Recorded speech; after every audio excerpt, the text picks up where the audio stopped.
You're the guy people call when they need a helping hand, moving furniture, unloading a truck. But lately, your shoulder's been acting up, and you're the one who's calling for help.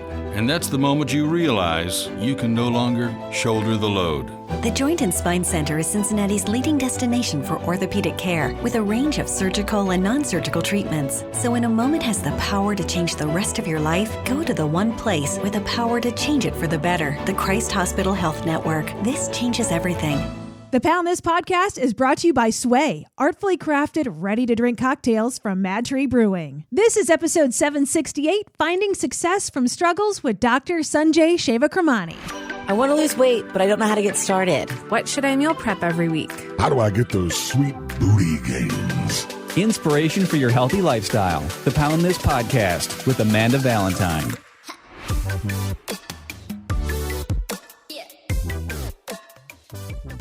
Before I get into this amazing conversation with Sanjay, I want to tell you about my friend Sarah and Team Fit With Me. If you are looking for a health coach that will help you with nutrition, who will help you with physical fitness, who will help you with mindset, Sarah has a whole team behind her, and she wants to help you on your journey no matter what your goals are. Even if you have autoimmune issues, if you have thyroid issues, Sarah can help you get some blood work done and see what's going on. And right now you can get 10% off month one of all packages and plans with Team Fit With Me when you go to teamfitwithme.com/poundthis.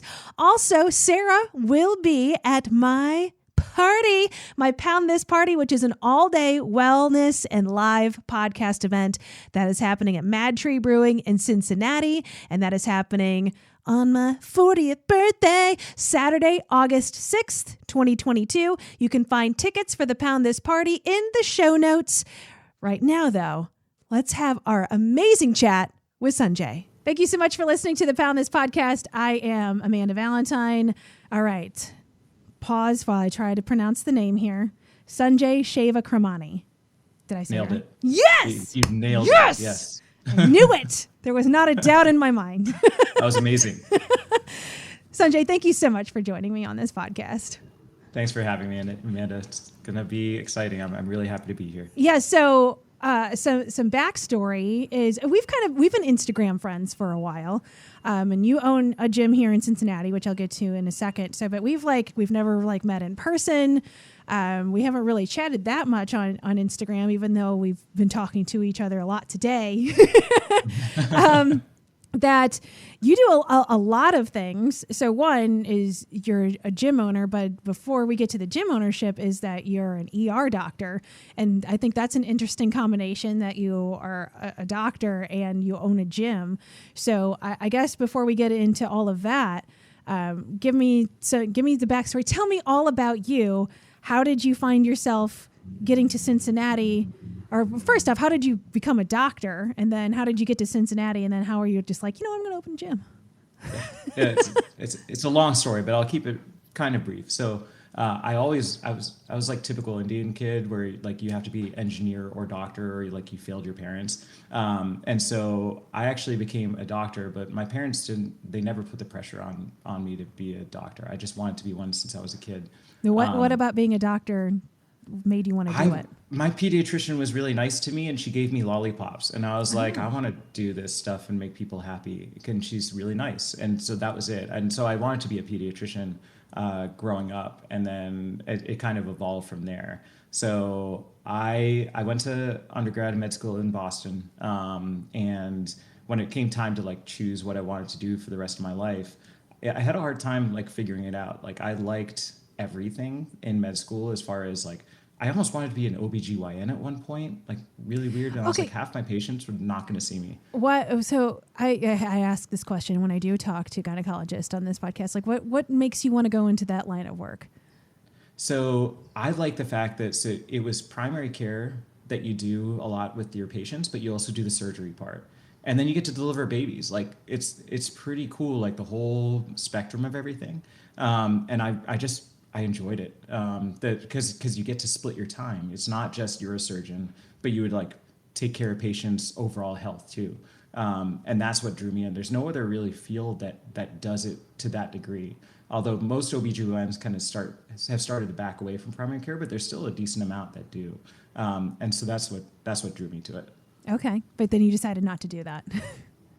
Yeah. I was like, there are going to be enough patients that are uncomfortable with me as their doctor. Like, I don't, yeah. Wow, way to sell yourself. I'm a dude. Like, I don't know. But there were enough patients that were like, ooh, can I have a female doctor during my rotation in med school? Or I was like, I don't necessarily want to deal with that for the rest of my life. Like, I respect the decision, but like, I don't want to always like wonder, like, is this patient comfortable? Yeah. So, I mean, I'll be honest with you. I've only had female gynecologists, and I would prefer to keep it that way. Just personal preference. Get it. Totally get it. So I kind of liked everything going through med school. And then I was like, I don't know what I want to do though. Like, I kind of like this. I kind of like this. And then I was like, you know what? The ER seems cool. So my last year in med school, I did a rotation in emergency medicine, and it scared the shit out of me. Like, I went to the ER for the first time, and I didn't know what I was doing. I like all this stuff was happening around me, and I had no control over anything. I was like, oh my God, like this is scary, and I hate it, and I want to do this forever because I'll never be bored in this situation. And I did it, and it was really like, it was this weird thing. Like I was kind of fear averse at that time. Like I didn't do things that scared me, which is really weird for that decision. Like I still don't know what mind frame I was in to choose emergency medicine, because it was the scariest thing I could choose, and I did it. And so and I became an ER doctor. So I trained in Boston, and I finished in 2007, and then I've moved to Ann Arbor, DC, and I moved to Cincinnati in 2014. So I've been here ever since. And you've been at the University of Cincinnati? For almost all. I started in the Mercy system in the community for a year, and then I've been at Cincinnati since 2015. Okay. So what is your, like, I'm just curious. I have not talked to an ER doc on this podcast, so it's like I feel like that's its own sort of animal and world. Like, what does your day-to-day look like? Like, that just seems like in my mind, I would be like, wow, it's just nothing but like car crashes, like an arrow through the head, like just like insane sorts of things, or people being like thinking they have a problem when it's really like, here's some Tylenol. You kind of hitting the nail on the head. I think there's nails in the head. Getting graphic. So it's no day's the same, but it's a lot of people think ER and they think trauma all the time, which can happen. But a lot of my job, so I work at the Westchester Hospital, so I'm the medical director of that ER, and then I work some shifts at the trauma center down in Clifton. And so you'll have times in your day where it's like crazy trauma, and there are other times where you're just kind of like sitting around or taking care of the person that only needs Tylenol. So there's like no day's the same, and even like my schedule is all over the place. So like I'll work a morning and then a night and then a morning the next day. It's just things are weird, but it's kind of all over the place. So there's no typical day, but you will see everything. Like if you name something, I've seen it now because I've been doing this a minute. Can you, I mean, I know there's like HIPAA laws and stuff like that. Can you say like one of the weirdest things that you've seen? I don't know if you're allowed to do that. Do you know that show? Well, I'll just go into it. So there was this girl when I worked in Michigan, so we're far enough removed. This is not identifiable. And she came in with abdominal pain. So it's the middle of winter. She's wearing this bulky sweatshirt. We're just talking for a while. We're going through all the questions. It had been going on for about 5 days.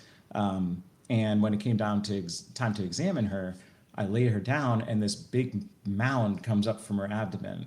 And I pull back her sweatshirt, and there are these stretch marks, and she's like, her abdomen's like huge. And so I poke it with my finger, and it's hard. And I'm like, are you pregnant? And she's like, no, I've been having periods. I was like, give me a second. I grab the ultrasound, and I slap it on her abdomen, and there's this full-grown baby in there. Oh my God. And I'm just like, you said you're having periods? She's like, yeah, every month. And I was like, tell me about the pain again.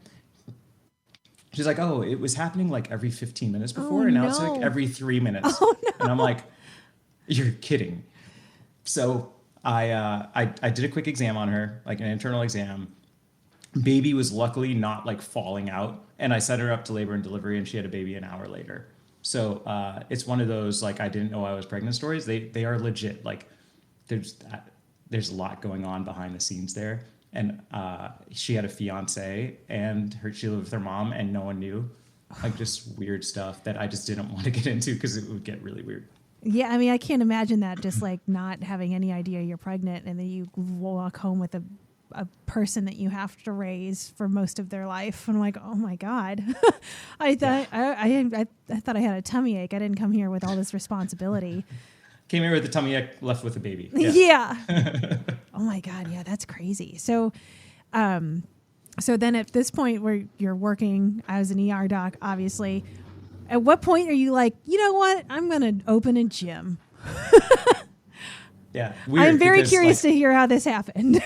I have never been into fitness. So like I'm 43 now. This was 5 years ago. So I was 38. I've never really been into fitness. Like me going to the gym would be like, I'm going to do 2 bench presses. And when it starts to not feel good, I'm going to stop. I'll do a couple pull downs on this machine and that's it. Like I don't run. I didn't do anything. And in 2017, I went through a divorce. And I was kind of like at the bottom part of my life. And at that point I was like, you know, I kind of wallowed in it for a while and I was trying to figure things out. And I just started to like read, in general. And, you know, there was all these like self-help stuff, which I'd never gotten into before. And for the first time in my life, I'm reading them. And a lot of them were, the basics, like the eating your vegetables things, like, sleep well, eat well, exercise. And I'm like, well, shit, I don't even know how to exercise. So I looked for a personal trainer. So I Googled, and luckily down the street, there was this place that had personal trainers from me. So it was a place I could literally walk to. So I was like, there's no excuse, bro. Like, you have to do this. And so I emailed them one night. Like I was in the depths of despair. It was like midnight one night. And I emailed them and I got a response like 10 hours later from this coach. His name was Luke. And he's like, why don't you come meet me tomorrow? And so I met with him and like, he's like, okay, well, look, let's take you through an assessment. And he's like, why don't you squat for me? And I'm like, I don't know how to do that. Like, can you show me? And he's like, yeah, of course. And, there was no judgment because I'm like scared as shit. I've never done any of this stuff before. And he showed me and we went through it. And like, it was such a comforting kind of thing where, Luke looks like, who's the guy in 300? Like that main character, that guy. Like yeah, he's jacked like him. He's like a massive dude, but he's the nicest guy. So he's like taking me through this stuff and like totally accepting me where I am. And we go through a month of this together. I'm like, dude, I am loving this. And he's like, you just wait for 3 months. And then I got to 3 months and I was like, oh my God, like, my life started to change. I started to really like believe in myself, but believe in my abilities to do stuff. So after about a year of training with him, I started like build a good community at a gym, but it was a really small gym and it had like independent contractors. And I just looked at him one day and I was like, dude, we need to give this a bigger stage. Like this is done, like the way you do things has done so much for me. Like I want to share that with more people. And I don't know shit about exercise. Like I know very little about fitness. I'm still learning it, but I'm happy to help you and, whatever we can create, like make this more accessible to people, like the way you do things. And so we started to have ideas and I was like, I don't know anything about business. Like I've been in medicine my whole life. I've never considered myself business minded, but I was like, I can learn this. And it was the confidence I'd learned because of fitness. Like I can learn fitness, I can learn business. So I started just reading a bunch of books. We got 2 more coaches. So in addition to Luke, Steve and John. John was an ER nurse that worked with me at UC, but he's also he has a personal training background. And Steve was always with Luke in gyms recently as independent contractors. So we started building stuff and that's where we are. So I'm still, they offered me, they're like, do you want to help coach people? I'm like, you guys, all 3 of them are like super duper experts and they're experts in people and fitness. And they just know how to approach people and just like really, it's not just about like fitness. It's everything. If you want people to continue in a gym, like there's so much that goes into it, but just like knowing people, which is what they do well. And so I was like, you guys are the experts in all this stuff. And I would kind of bring that down. I just want to be here to support you guys so that you can help our community better. So that's kind of how we built. And so we opened in 2020, in the middle of the what pandemic. a year. Yeah, I was going to say, what a year to open a gym. Yeah, May 26th. It was the first day gyms could reopen. So we had a delayed opening. We opened in May 2 years. So it's almost our 2-year anniversary. Awesome. And it's been incredible. That's well, by the way, this is Revive Strength and Wellness, and you're on Red Bank, correct? No, we're actually on Calvert Street, which is off of Ridge Road. Off of Ridge. So Okay. kind of close. So we're kind of near the Target and LA Fitness area. Oh, okay. So there's just a ton of gyms around us, Yeah. but we're on the kind of the loop as you get onto the interstate from that area. So do you work out there daily, or what's your relationship other than being like an owner of the gym? How do you So interact? I tell myself I'm a professional client. So I work out there 3 times a week. I'll sometimes stop in on occasion, but I want to have the customer experience still, so that like I know what it feels like to be on that end. So my goal is, look out for our clients, but also look out for our coaches, and make sure everyone's getting what they need. And it's gotten easier with time to allow the clients, because the coaches do such a good job with the clientele, that all I have to do is make sure the coaches have what they need, which is still, a lot. I want to make sure they're fulfilled in what they're doing, in every way, so that they can flourish and make sure our clients get the most that they can get out of it. So are any of them partners with you, or is this just like your thing now and they work for you? We're partners. This is kind of it's a passion project for me. Like I still have my other job, and I just really wanted to do something that would make a bigger difference. Like in the ER, I love what I do, but you see people, kind of at their lowest, and you bring them to neutral. And the cool part is we now have this stage where we can take people from neutral or slightly above or slightly below and bring them up even higher. So I get to kind of see that spectrum, and like, it's okay. Like, beginning of a business, like it's hard to make money. You and I, when we've talked, we have a very similar thing. It's like, I love doing this, and whoops, I forgot about the money aspect for me. Yeah. And so like, and I had to be okay with that when I joined. I had to make this conscious decision of, I wouldn't let it fail, but I'd be okay losing a decent amount of money if things didn't go well. And so having that separation and being okay with that, and being okay with like, there's a chance I lose my shirt in this. I thought it was worth it, so I did it. And we're still there, and I'm still wearing, I wear 2 shirts right now. Wow. Yeah. Baller. But I just think that, that's so amazing. That I was just so curious about how those connections were made, because at least for me, I couldn't make those connections via social media of like, do you work at the gym? I know you're a doctor, and how does that work? But I just think that is so incredibly amazing, because speaking from my own story of just how much having a relationship with health in your body like does change your entire life. Like, it's like, can you imagine? I obviously went through a painful transition, and for me, when I made my New Year's resolution and started making healthier changes, and things kind of changed for me. I got out of a really bad job situation, and you kind of hit this kind of bottom level, and you get to a point where you're just kind of like, I got to take care of me in this, and how doing that and feeling like physically moving your body and the confidence you build through that, and the strength mentally and physically you build through that, like literally changes your whole life and changes your outlook on life. And for you, I just think that's so cool, where you're just like, this has impacted me so greatly that I want to somehow have my, stake in the game of how can I help other people find this gym experience. Because at least for me, out of people I know personally and people that have been on this podcast, usually people that own gyms outside of like big corporations that really are doing it for business aspects have like a long history of like they were an athlete or they were a trainer for a long time, and they do that sort of thing. So I just think this is such a unique scenario of just showing how, I don't know. I just identify with that so much as a person that was very anti-exercise my whole life. And then once I got a taste of it, I'm like, oh my God, how do I help other people learn that this changes your life? I don't know. It's really cool. And there's a lot of like, ads for gyms that show like the jack dude or, the really buff girl or, whatever. And it's intimidating to the person like you or me who was never into that stuff before. Like, if we want to make differences, we have to make sure that like, quote normal people would be attracted to it, because there is advantages, but we also have to recognize the kind of holdups, like what kept me away for 38 years.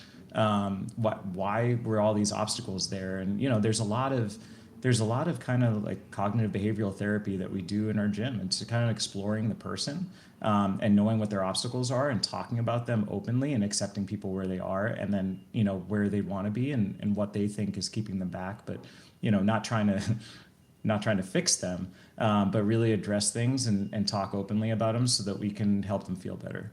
Well, I just think that it all comes down to just having a great connection with somebody. I feel like if you're going into, I mean, that's true of every aspect of life, but it's like out of going to a big box gym, which I have, like, you could take group fitness classes there and stuff like that, and you can have personal trainers there, and nothing against the personal trainers at box gyms, but it gives you a different vibe than if you're going to a personal trainer gym or somebody that's doing that full time.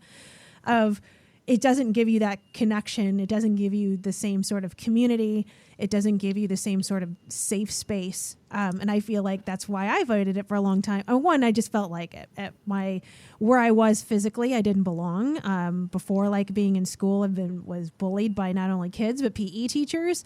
And I just felt like that was not who I was or somewhere I was allowed to be. And then at a point where I did want to get better at those things, I felt like those sorts of gyms were just like, well, that's not my place. I don't fit.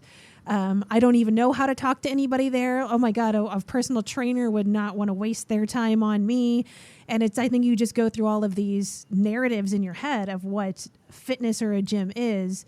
And then you find these places like a personal training studio, and that you learn that's like, wow, these are people that you can have that more like the connection of exercise doesn't have to be punishment. You can do this because you love your body, not because you hate it. And let's make sure you're doing it correctly so you don't go into a big place and do some jacked up move because you saw it on Instagram and now you're injured and you can't do anything.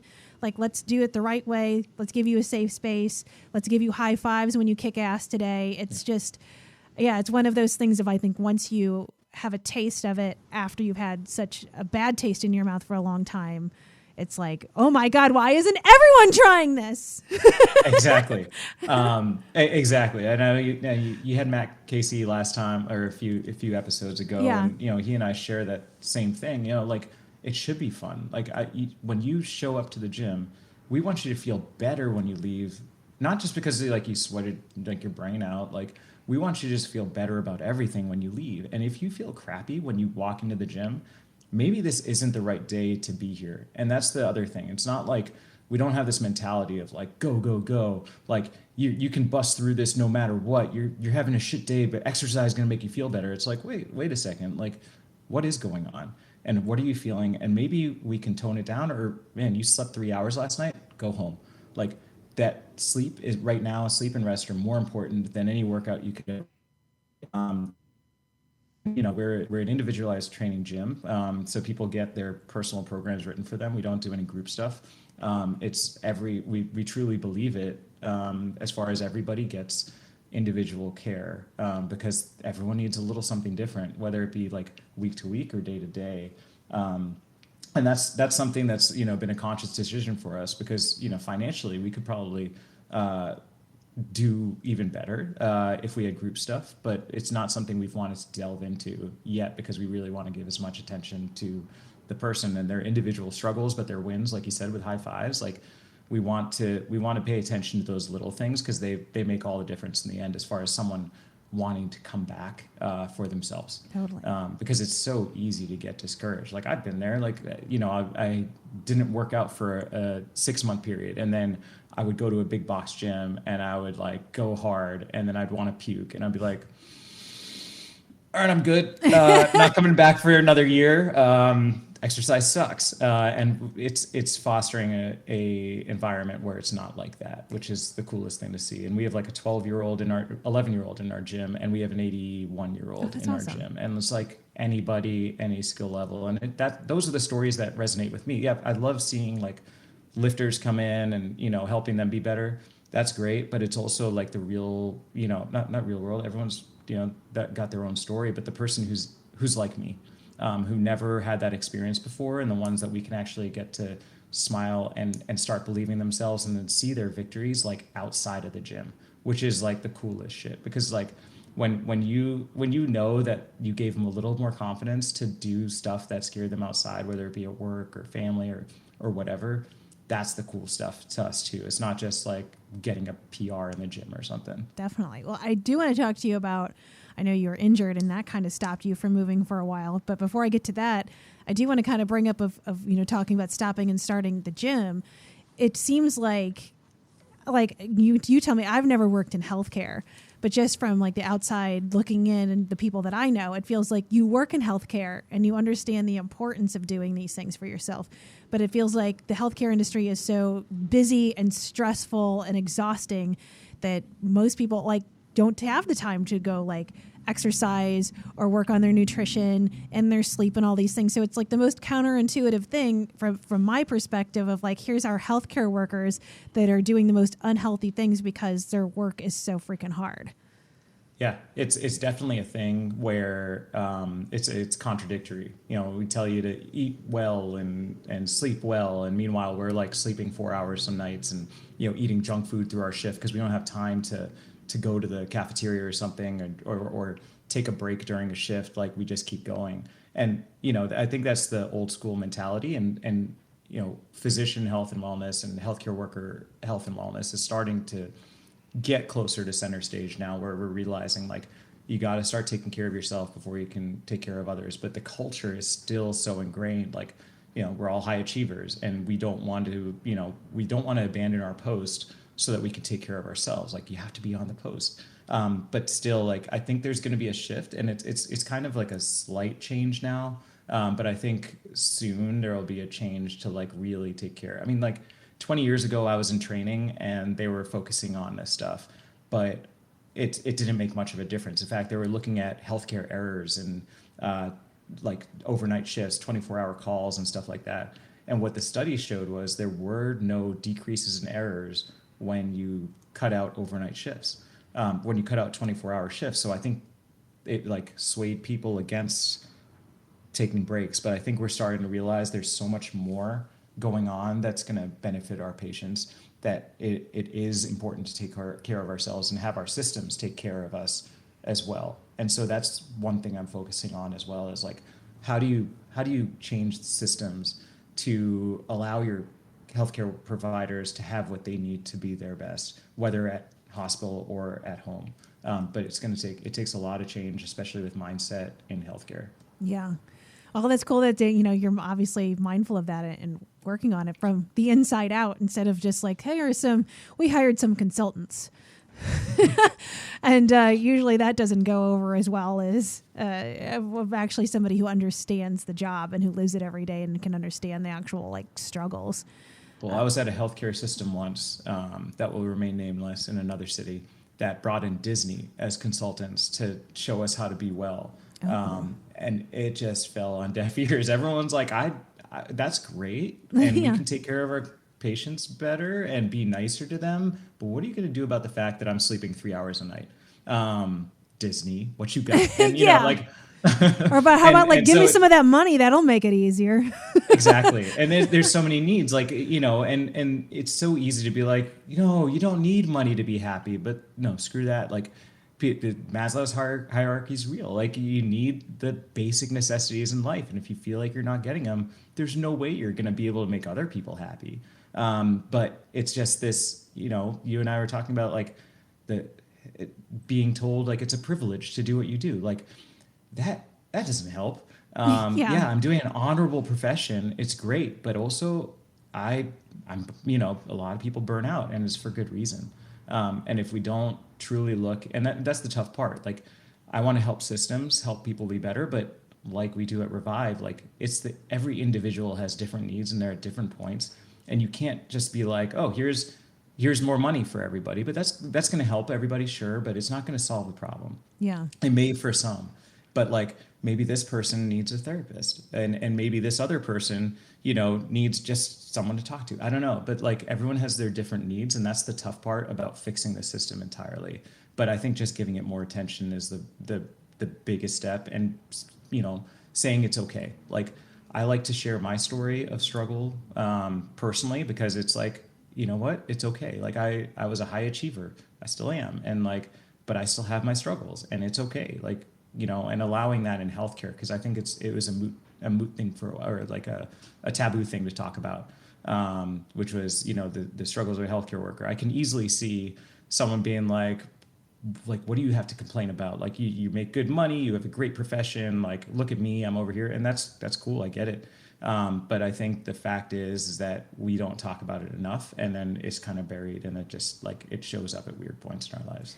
Yeah, that's one of those things that I'm glad it's becoming more discussed, at least. So at least feel like getting progress, because for me personally, I feel like just mental health care is so huge. If we could all have free access to a really good therapist or somebody who's going to help us through mental health, I feel like that would be absolutely amazing getting through these things, especially, you know, going through a global pandemic that kind of gives you a punch to the brain a little bit.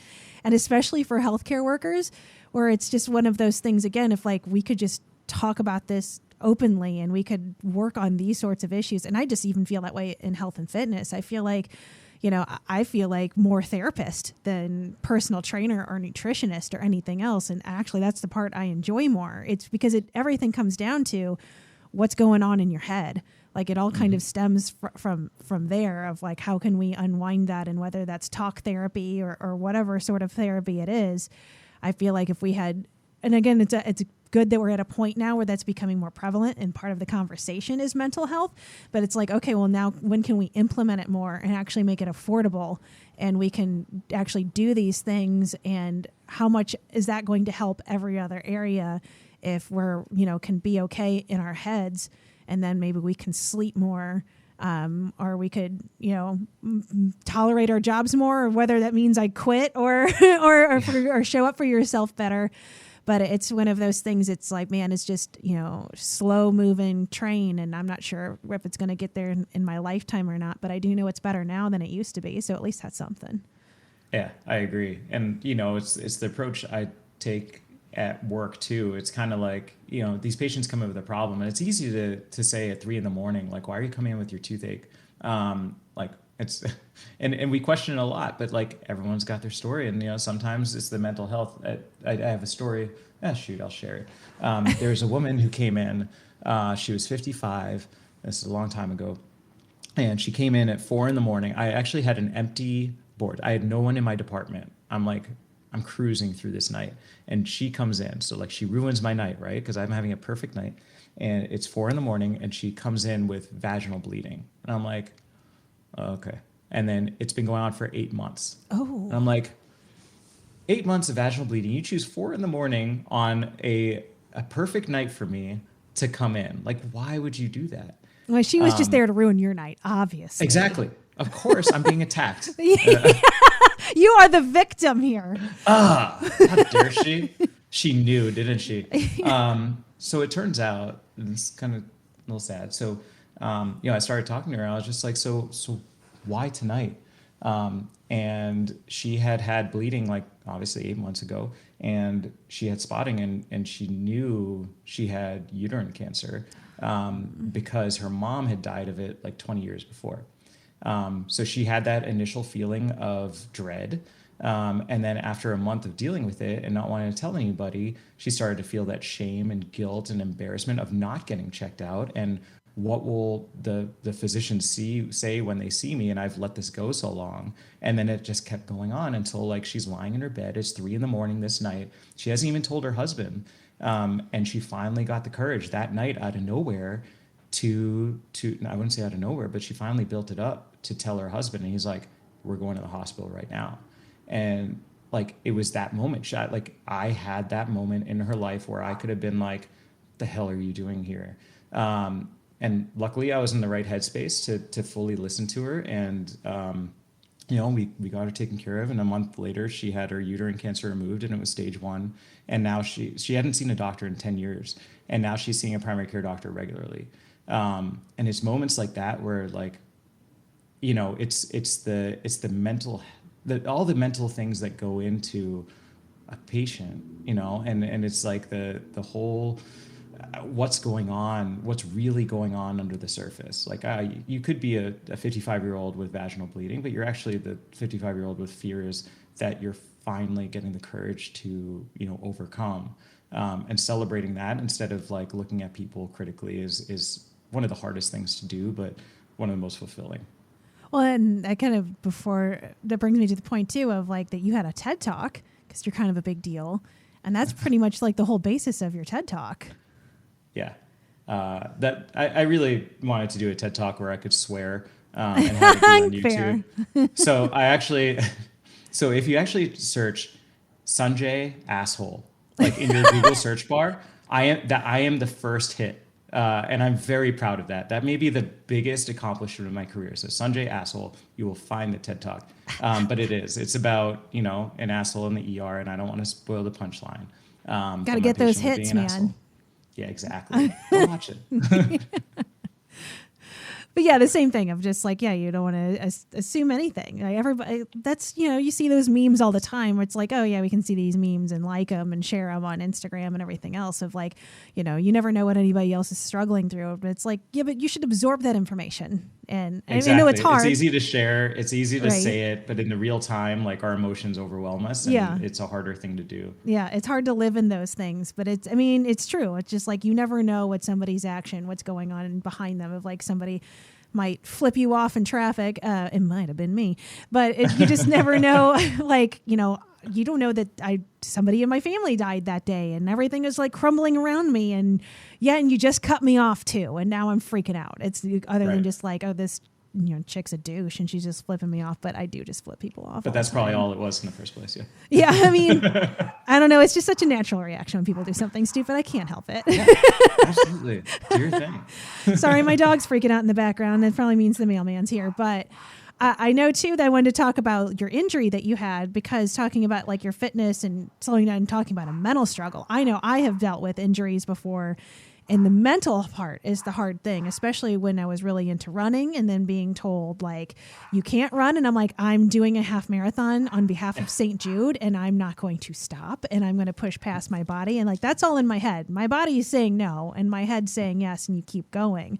So how much, first off, like tell me about how your injury happened. And then I guess kind of the mental struggles that happened with that. So it was March 12th of last year. And I know this because it's my mom's birthday. So like, it's happy birthday, Mom. Like I'm broken. Take care of me. So it starts great. I was in New Orleans. I was with 7 friends down there, and we were having a good time. We had spent a night on Bourbon Street the prior night. It was daytime, so I was completely sober. And we had 2 hot tubs at this place we were staying at. So I was in a hot tub, and we were leaving one hot tub to go to another, and the other one was upstairs. Anyway, I'm taking a step out. So it's this elevated hot tub. I stand up on top of it. I put my foot down on the ground, and the ground was wet like slate. And something happened, and I ended up on the ground. So I took my step, my foot planted, and then boom, my butt hit the ground. And I'm like, ow, I think I broke my butt, like, because I fell right onto it. But I didn't realize my leg was under me too. So I was like, yep, probably a coccyx fracture. That'll be fine. It's gonna hurt for a while. And I bring my leg out, and my foot was turned 90 degrees to the right. And I was like, okay, not my butt. And so I was like, I'm kind of in, I wouldn't say shock. I was just kind of like, okay, this happened. So I've been practicing stoicism for 4 years. I'm just like, here we are, now what? And so I take my foot and I try to get it back. I'm like, maybe this is a dislocation, like it'll be fine. And so I tried to relocate it, and that didn't work. Because this is like the calmest reaction to something horrible of like, oh, I'll just relocate it. Like, oh my God. Well, I mean, things hurt when they're out of place, and that's what I know. So like the closer I can get it back into place, the less it'll hurt. And luckily adrenaline's surging through me. So I'm barely feeling anything right now. And so I'm like, I can do this. So I'm like breathing, I'm getting it back, but it's going back to the way it was before. And so, my friends helped me. They called an ambulance. I'm like, no, we're taking an Uber. Anyway, we take an Uber. to the hospital. I just love, sorry, your cat's tail is like attacking your face right now. And it's, the dog's barking in the background. I've been there. It's amazing. Cat butthole in my face. That's the beauty of recording virtually. Love it. So kind of sad I'm not there. Like, you just have like the zoo crawling all over me too. Right. Well, you are holding your cat too. So yes. He's holding me actually. That's the way the relationship works. Precious. So we get an Uber. I go to the hospital. Anyway, it turns out I have this thing called a Pilon fracture or a Pilon fracture. So it's basically the end of my tibia, like above the ankle joint, but it goes into the ankle joint, and then the fibula, which is the other lower leg bone, and then the top part of my ankle bone, the talus itself. So it's a gnarly fracture. Like these are bad ones. Like a lot of people, you'll break your ankle, and it'll be like 6 to 8 week recovery. But it was bad. So it's higher up. So it's a lot more weight bearing kind of surface. I didn't know much about them when I got there, except the care team's like, ooh, this is bad. Like I knew it was bad. I'm in the x-ray room getting my x-ray, and they're like, move your ankle a little bit more. I'm like, I can't, like this hurts. Like that was the worst part of the whole thing, was like trying to get a position. Anyway, so they shoot the x-ray. These techs are in another room that I can see behind glass. And there's just one tech shooting, and she shoots the first image, and she's like, you see her face kind of flinch. And she like calls in the other techs so they can all see the x-ray. Oh no. And then she's shooting the next one, and then all of them are like, ooh, like, like this is not the reaction I want. Yeah. And so like they'd get me out, and they're like wheeling me out of the x-ray room. I was like, oh no, you guys got to let me see that x-ray first. So I saw it, and I'm like, that's not good. And so that night, I was admitted to the hospital to have an operation first thing in the morning. So the swelling was super bad around my ankle, and they were worried I was going to get something called Compartment Syndrome, which is basically with all the swelling in your legs, it can cut off your circulation and your nerves and all these other things. And if that happens, they have to like slice you wide open, like really cool, sexy surgery. And so they were like, we'd give you a pain block, but we can't because you need to feel your pain. And if your pain gets really bad, you have to let us know so we can slice you open. I'm like, this is awesome news. And so I actually, my pain was like okay all night, but I also didn't want to blunt it. So I barely had any pain medicine overnight. The next morning I had something called an external fixator placed, which are these like pins that go into your bone from the outside, and it creates this cage, like scaffolding on your leg. And so I had that place. Now I'm in this weird city with like, I don't know anybody around. My friends are there. And my girlfriend at the time, she stayed at my bedside the whole time. And it, like, at least I had people with me. But it was this weird foreign thing. And I had to take a flight the next day. So crazy. So I have this like huge, gigantic scaffolding thing on my leg, and I have to fly through like on an airplane, with my foot, like, killing and swollen, and I give myself my blood thinning shot before getting on the plane. It was just all trippy. But it was really cool at the same time because everyone was being super nice to me. Like I was like, oh, I'll play victim more often.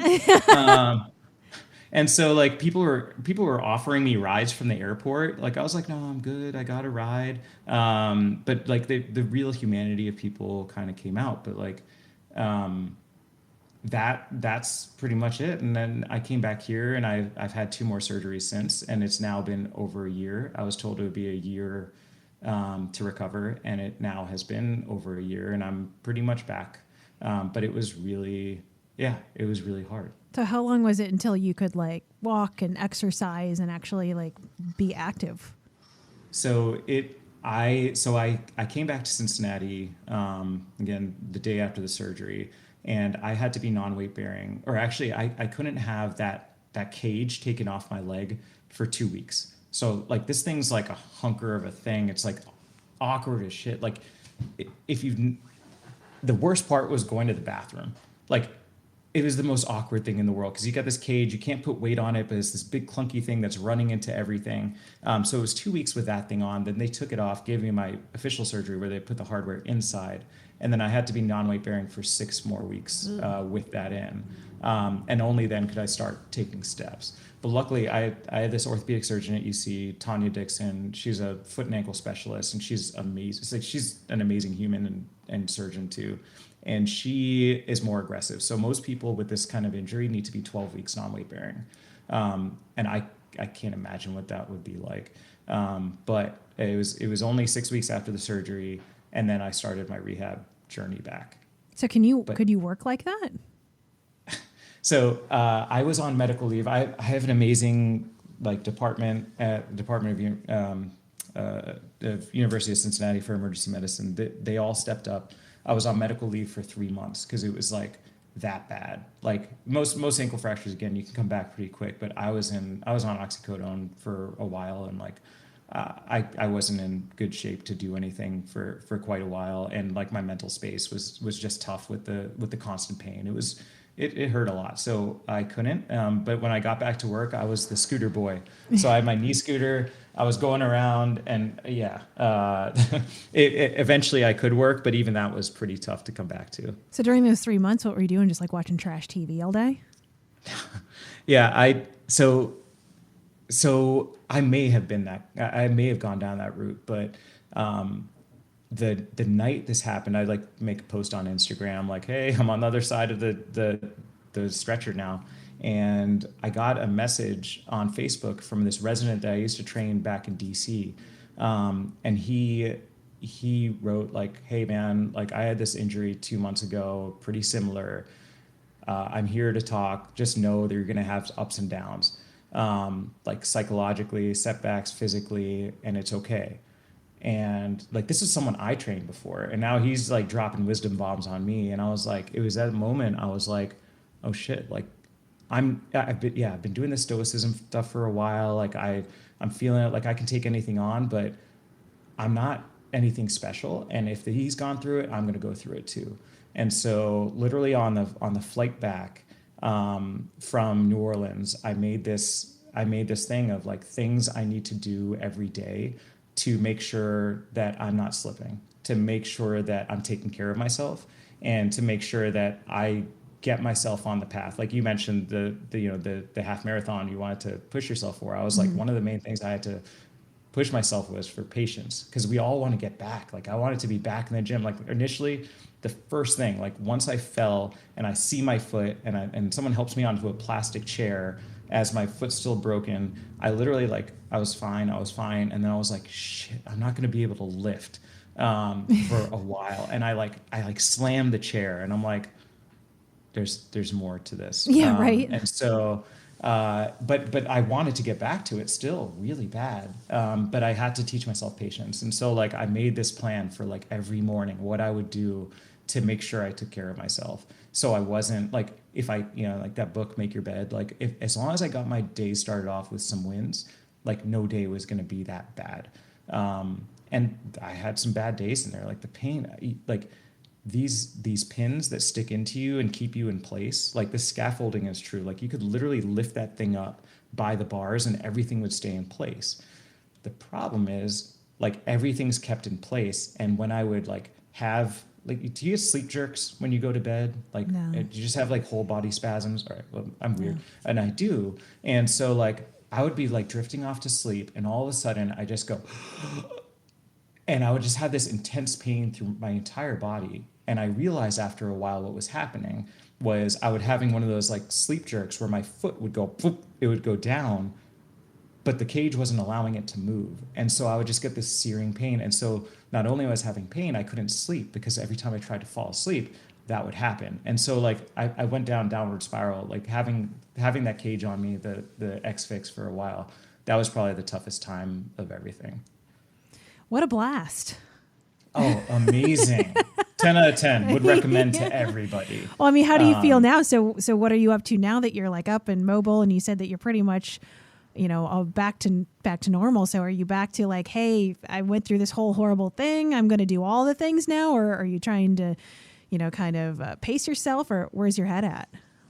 I got a lot of learnings from it, as far as the patients especially, and exploring stuff. But it was mainly, my morning things were like, okay, meditate, and then you're going to journal, and then you're going to write. And so I started to get into all this stuff, and I started, I really explored writing some more, and it was fun. And then I was like, but still your brain could rot. Like, you're just lying in bed. And that was one thing that I didn't want to happen. So I was like, I'm going to take up Spanish. So I started learning Spanish, and I'm still learning Spanish now. I'm like day 385 on a row on Duolingo, cool. And yo hablo now, like it's cool. I got all the skills. But I want to, have a skill that could help me like be a better physician for my patients, because we got a lot of Spanish speaking patients. And so I kind of continued to challenge myself, especially when I was like lying down with nothing to do. And I continued to kind of do that. I've been doing that since, but I had a lot of time for reflection, as you can imagine. You're just lying in bed all day. And I use that to reflect more. So I actually didn't watch trash TV at all. But I read a lot, and, it was good. And the amount of outpouring from friends and family, like I had people visiting all the time, like that helped me be a better person too. Cause I was like, oh shit, like that's what I needed right then. I didn't need anything else, just someone to be like, here's some food, you're loved, I'm out. And that was really cool. Anyway. Yeah, that's awesome. I started my rehab after 6 weeks. So I went to, once I could start weight bearing, I went to Mount Lookout Chiropractic, and they have a PT division there.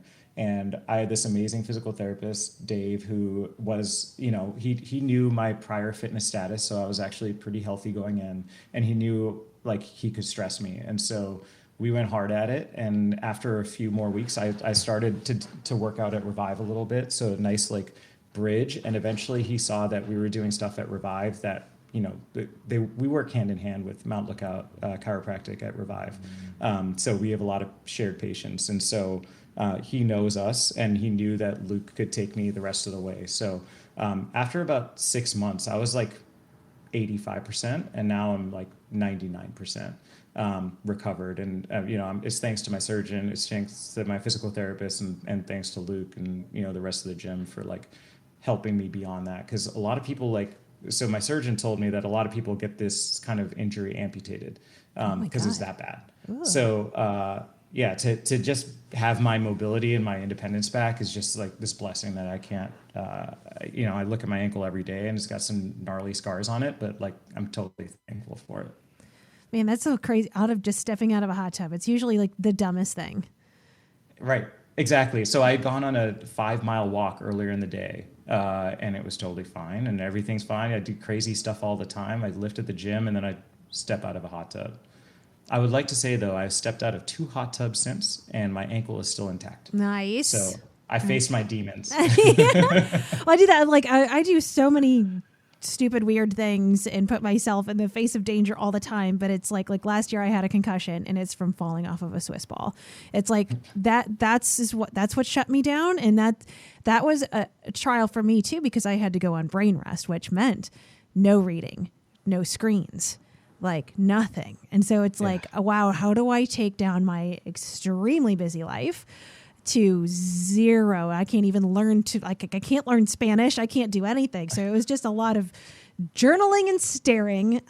But it was really helpful. I feel like I had to spend 2 weeks on brain rest, and it was just with yourself. Like, and that's it. Yeah. And that's just like, okay, well, I'm just going to just journal and answer emails too I can. And, I have to have some sort of screen time and build that up.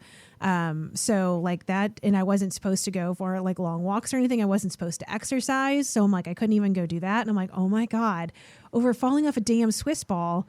And a time or two, I broke my foot at one point too. And it was from sitting on it in a meeting, and I got up to close a door and rolled it and snapped it. And then from that, I got blood clots and all this thing. And I'm like, why am I hurt myself in the dumbest ways? Right. And then people are like, how'd you do it? And you have to make up some weird story. I was fighting a shark. Yeah, exactly. Like, no, I fell off a bouncy ball in my house. Yeah. Like that's how I got in a concussion, where it's just like, when you tell those stories where it's like, were you racing to do something in the ER and you were helping? No, Just getting out of a hot tub. Yeah. So the story I came up with for a while was I was in a bar and someone attacked my friend and I jumped off the top of the bar to elbow the guy in the head, and I just misstepped. Oh. But people didn't believe that out of me because I'm kind of a pacifist. I'd say it could have been like I just Chuck Norris, like just, roundhoused him to the face and just snapped my leg back. Exactly. Maybe someday, but now my secret's out there with this podcast. So Yeah. Yes, the whole world knows now. Damn it. Yeah, I had a former coworker of mine had a large scar around his face, and he was in a car accident when he was a kid, but he would tell people it was a shark bite and like not be like, I'm joking, like, and then be like, wow. Just deadpan it, huh? Yeah. You just got to own it. I think that's the secret to anything is like, as long as you like own it and you bring it with confidence, people will believe you. I missed the mark on my concussion. I should have just don't own your truth, own your lie. Yeah. Well, I feel like there's a lot of people that really follow that philosophy. Man, yes. Start bumper stickers out there soon. Yeah, just own the lie. Own the lies. Yeah. But that's crazy just for everything that you've been through. And again, like mentally and physically to like be at a place now. Again, where it's just like even in that face of pain and going through that yourself, you're like, wow, I want to learn another language to help someone else. Like it kind of brings me back to just like, you wanting to open a gym where it's just kind of like, wow, I've discovered this thing by myself. I'm in a moment of self-discovery. How do I make this better for other people? Which I guess, is just a sign of a great doctor. I mean, I've never personally ever wanted to be a doctor in my life, but I really love helping people. And I would think that if I, have a doctor, if something goes wrong, I want them to be the kind of person that like really cares about helping me and elevating me and getting me to a safe, good space. So I think that's just, pretty amazing that you can tell like not only what you're doing in your work, but in your personal life of the decisions that you're making during your low points and points of pain, ultimately not only pull you out of it, but help other people pull themselves out of pain. Yeah, it's, in this weird way. So John Maxwell is one of my favorite leadership authors.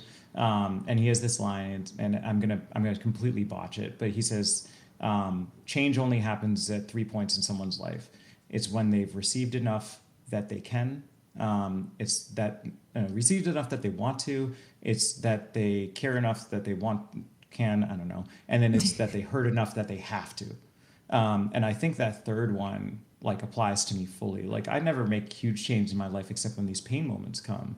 And like even recently I went through a pain moment and in this really strange way, like it hurt like a lot, but I welcomed it because I was like, oh shit, it's one of those moments. Like I call it my pain window. Like this is a time when I can actually make change in my life for the better. And so in this weird way, sometimes after I have to initially deal with the pain, because pain sucks, right? I can look at it and be like, you know what? Like I can do something with this at this point. And it's in a weird way exciting, in some weird like self-masochistic way. Yeah. But I kind of embrace it more than I ever used to. Yeah. I mean, I'm going through similar things in my life where I'm just going through like a really like rough period in my life, a lot of things going on. And just even in the past several months, it's like so much growth comes out of pain. And even through people that I have touch points with like once a month. Like, so there's a mindset coach that I chat with. And then there's my therapist and stuff like that where, catching up like once a month or even just friends that I don't get to see that often are just kind of like, I feel like you just like fast forwarded through like so many, like just leveled up and went through these levels of growth here in the past few months. And I'm like, oh, cool. Well, I'm glad crying on the shower floor. This really has a payoff. Rad. And so, but it is like those things where it's like nobody wants to go through any sort of painful experience. But in my experience, it's like, yeah, sometimes when things are the roughest or you're dealing with outside circumstances or internal circumstances, like that's what's going to kind of give you the clarity of like, what am I doing? Where am I going? You're forced to kind of have to deal with stuff rather than be on autopilot and just do what you always do. And yeah. I think sharing that thing too, and I've said this forever, and I've noticed specifically like was really like resonated with me after going to conferences. And I'm like, I'm just a nerd that really likes conferences, but like, I don't know, I think they're cool. And so, but it's like the ones that I got the most value out of, because you're seeing so many speak in panels and stuff, is the people that shared their failures. And that was what I absolutely got the most out of it. Not everybody tell me how to do it and how they do it so great, like cool story. We all, it's hard for everyone and we all mess up. And the people that are just like, this is how many times it messed up. We had to own it and what's happened. And I'm like, that's taken to me personally. Like anytime I've heard any sort of health and fitness or life advice or anything, it comes from this point of like, wow, things were really shitty. And this is how I had to sort through it. And I think being really vulnerable and open about how awful and terrible things can be, I think that we've all especially seen through the pandemic, is more helpful than just trying to show like what a perfect life you have on Instagram. Of like, who is that really helping other than your ego? But if you're just really like, oh my God, I can't really deal right now, and you're not alone in feeling that way, that I think is so much more helpful. Yeah, all that, I agree entirely.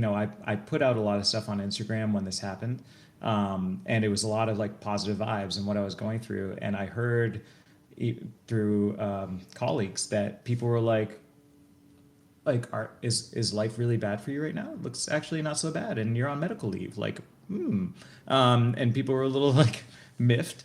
And I realized I was putting out, just positive vibes only, and it wasn't realistic of my entire journey. Like my pain sucked.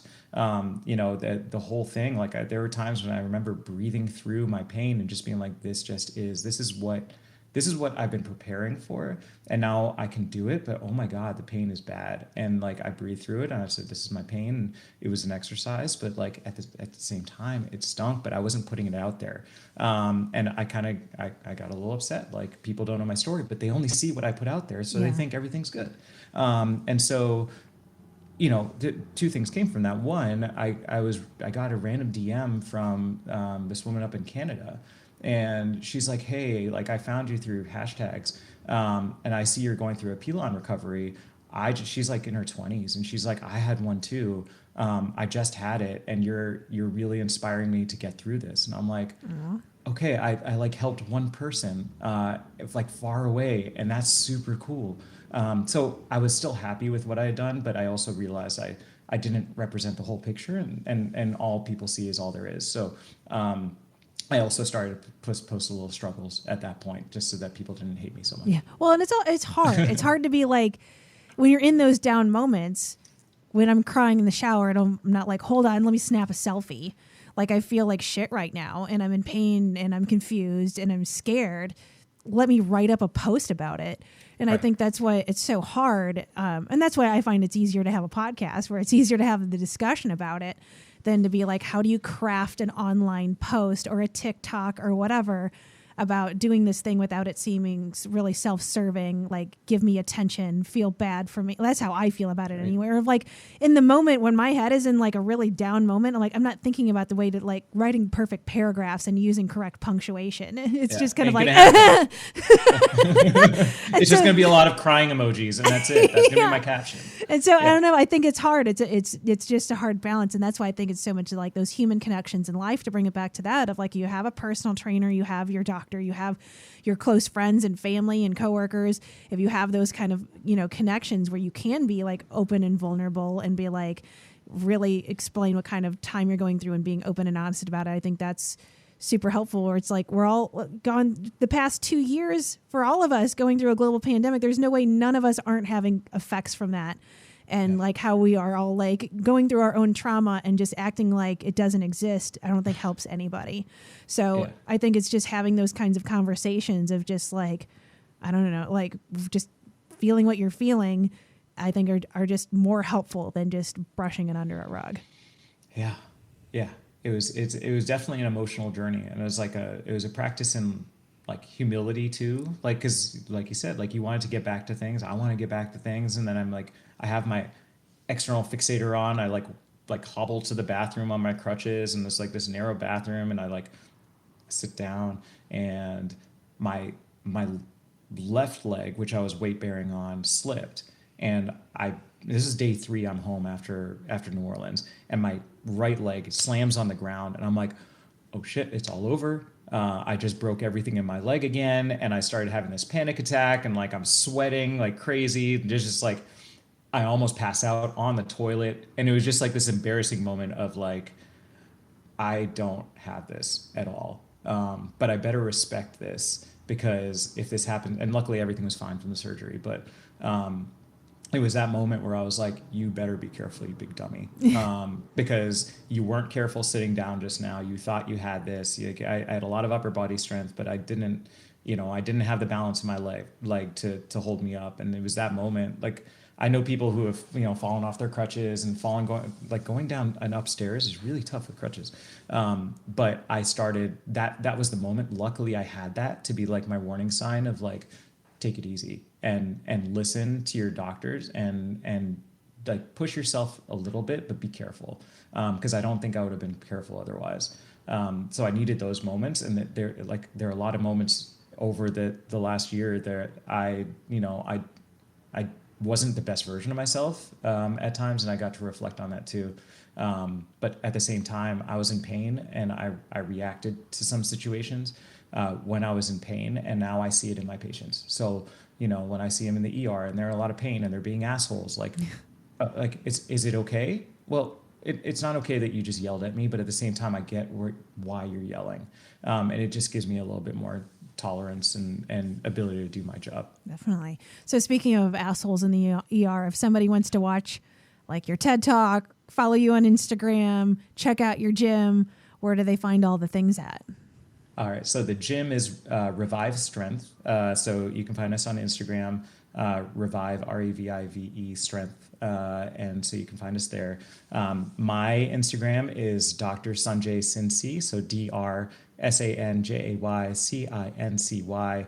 And my TED Talk, again, Sanjay Asshole. It's a quick 8-minute quick hit. It's for TEDx Cincinnati a couple of years ago. It was an incredible experience. And that's how you can find me. Awesome. And I'll put all of those in the show notes. And yeah, I got to end this somewhere. I feel like we're just going to keep talking. So I could talk all day, literally. So I have to figure out a point where I have to put a stop sign in. Yeah. Well, it's been awesome, Amanda. Thank you so much. Yes, thank you. AmandaValentineBites.com